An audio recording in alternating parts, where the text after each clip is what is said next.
The following podcast is provided by Era Living, innovator in residential retirement options since 1987. And welcome everyone to Answers for Elders Radio Network. And for those of you that may be listening for the first time or listening to us again, we're very happy to have you aboard with us as we are the North Star in navigating senior care for families all across the USA. And we are in a special series right now, which is so exciting because we don't often get to do special things like this. And this summer, we are all about wellness, the foundational principles of wellness. And in the month of July, we are talking about occupational and social wellness. And for those of you that are interested in senior wellness and caregiver wellness, please check out our website and go to the Vitality Revolution, which is what we call this special program. And we're very excited today to have two major incredible guests with us, and they're both from Era Living. And the gentleman first we're going to talk to is a gentleman by the name of Seth Hutchins. And Seth, you are an amazing expert on social wellness. And would you tell us a little bit about your background? And thanks for being on the show. Oh, thank you, Suzanne. I'm delighted to be here. My background is in, I'm a licensed mental health therapist in the state of Washington. I've been licensed since 2015 and have multiple years of experience working in community mental health, private practice, and also working with fine residents within Era Living. Mm-hmm. And, I can imagine you do a lot of work with being a counselor. Part of the biggest, I think, advantage of, talking about social wellness is, the social aspect. Is that true? What are you finding with residents when they come into your community? Yeah, great question, Suzanne. I think first there is a little bit of just that sense of maybe feeling overwhelmed because they're coming from a major transition. Typically, most of our residents are selling their home in which they've lived in for decades or at least many years. And then moving into a new community, you're having to change a lot of things about your life. You're also taking in a lot of new information. You're getting settled in, you're getting your belongings unpacked. You're meeting with lots of different people, both staff and of course all the residents that live within the community. So it's just that sense of maybe a bit of deer in the headlights, so to look, for the first couple of days. And I can remember, Seth, when I was helping my mom, she had this shyness about her, even though she was a social person. This was all new. So I can understand there's this adjustment period. You just don't do things the same way. There's a lot of things that are better, but obviously to have somebody like you in the community that helps guide them. How do you help them? Yeah, I really like that word that you use, Suzanne, as a guide.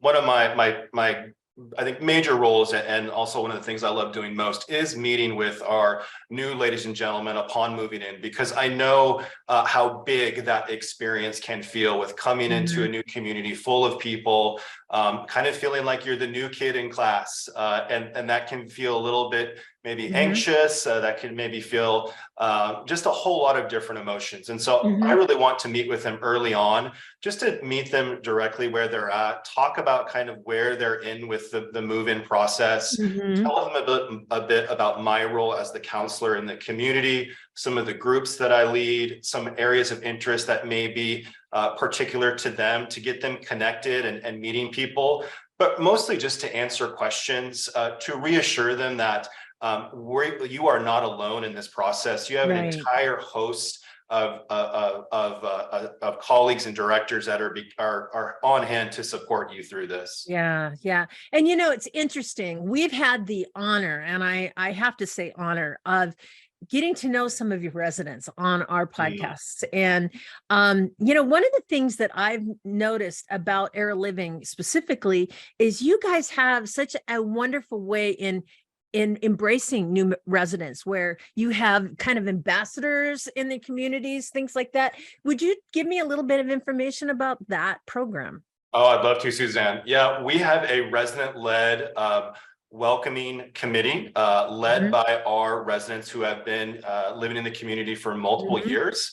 I think having residents reach out to our new move-ins can really provide that special touch and make residents feel a lot more included. The ambassador program is really meant to really act as an escort and as an ambassador towards really inviting people down to have lunch or dinner with them, escorting them to different activities or groups within the community, really just providing that hands-on, very personal approach that goes a long way towards making people feel that they're a part of something special, which the Gardens is. So you are an expert in what we call social wellness, Seth. Tell us a little bit how you define social wellness. Ooh, that's a big question, Suzanne. I know. I kind of threw you in there, didn't I? You did. But that's good. That's good. I would define social wellness more. I would look at it as holistic wellness. Every person might define social wellness as something entirely different. Some people are more geared towards being more extroverted, really wanting to be out in the community, participating, while others might not be geared or wired that particular way. I think part of finding what really defines one's social wellness is you have to take the time to really talk with them, to really define what it is for them that makes them feel included, that makes them feel supported, that allows them ultimately to thrive. That might be groups, as far as conversation groups, social groups. That might be more support groups if a person is going through a loss or a major transition. It's so varied, and that's what we really try to do here as directors is and taking the time to really meet with residents, sit down with them one-on-one, and really kind of develop a picture on what wellness looks like for them, especially social wellness. And often, I think about when we started doing this program, we talk about the need to feel like you're an integral part of a community. And that even for an introvert, there's ways in which they can connect. And I think one of the things that, with senior living is great because if you're an introvert and you need your alone time, you have your own separate apartment, you have your own domain where you can be, but you also can have this amazing, take what you want of it. And then, so how do you assess and help meet the needs of those that are introverted? Yeah, for those that are introverted, I really just try to acknowledge that it's okay if you're not wanting to participate or engage in what the community has to offer, and that's completely fine. This is your home. You have the right to engage in however much or however little that you're wanting to. To your sense, I kind of think of it as a buffet. Some days you may want to try a lot, and some days you may want to try not quite so much, but you reserve the right, and the agency is completely yours. Yeah. And I think that's the thing that when we talk to the residents at your communities, one of the things I have always been struck by that's so amazing is your residents have really they have adapted quickly, and they're happy there. I mean, I had the opportunity not too long ago to interview one of your residents that came from Oxford University, and he's there and he's met, residents that he can have intelligent discussions with and things like that. And I look at that and I think to myself, wow, you guys have really done a good job in finding people that integrate and that have things in common. How do you do that? I mean, it's an amazing talent that your organization has created. I think Suzanne is really just providing the platform to bring people together, to facilitate conversations. As a group leader, I lead multiple different groups within the community. Some of those are more geared towards social, more support orientated, but once you provide the platform and the encouragement, I think, to really put your story out there for others to engage with, to share, and to know that it's safe to do so, people are really wanting to do that. They're wanting to be connected. I think there's a human part of us that wants to feel that we're a part of something. And when you provide an area that people feel comfortable in, they really want to. And that they will be very open with sharing and getting connected with others in the community. Awesome. And for those of you that are in the greater Puget Sound area in King County, Seth and your team, Era Living, can be reached throughout the Pacific Northwest in 8 communities. And what is your website, Seth? Oh, our website is www.eraliving.com. Fabulous. And I'm going to introduce you to another amazing individual with Era Living right after this.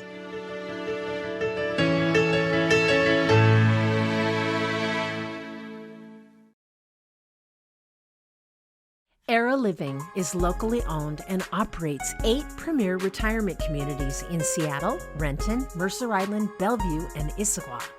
From vibrant, independent living to compassionate assisted living to secure memory care, Era Living respects and honors older adults by enhancing the quality of their lives. Learn more at eraliving.com.